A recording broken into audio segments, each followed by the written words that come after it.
Շատ խնդալու Կիքսում վերջին զանգի 83-րդ սերիայից, ասպես Կիքս շատ շուտվանից չեր եղել, շատ կսիրեմ, որ Կիքսը ուղարկել է գալո տակի կծիկ Յան անունով բաժանորդը իմ ինստագրամին, սայացո բլոգի ինստագրամս բաժանորդակերվի տուեղերգի, ուրեմն նայեք, բոմբություն է ժողովուրդ, ստեղ մեկ քիչը հետ տամ, Աննան կրվիգը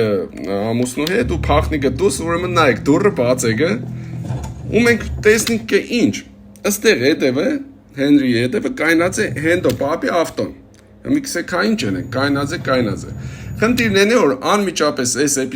էպիզոդից հետո մեզի ցույց կտան, որ Հենդո պապը այդ նույն ավտոյով եկել է Սեմի հետ խորատակին, խնդրեմ, այդ ավտոյով կայնած է։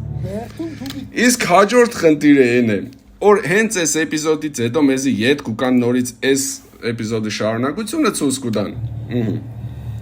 Ու մենք ստեղ տեսնենք, որ այդ ավտոն հլը էլի կայնած է, նայեք, ոպ, տեսնենք ավտոն։ Իսկ ովքեր որ կկասկածեն, համարներին բերեք նայենք, 37-360, իսկ ինչ է Հենդո պապի ավտոների համարները, այո իհարկե 37-360, պաժալստա, տո կտորը ուշադիր եղեք էլի, ուշադիր, մի ինչը կրնա, միա ժամանակ Հենդո պապի ավտոն համ կայնած եղնի իրանց տրան դեմը, համ էլ ինքը այդ ավտոյով վերտծած եղնի Սեմենստոն, էդ է ուզում ասեի, դուք էլ ուշադիր եղեք սիրելիներս, եթե Կիքսեր կնկատեք, խրգեք Սայաթ Ծոպլոգ ինստագրամին։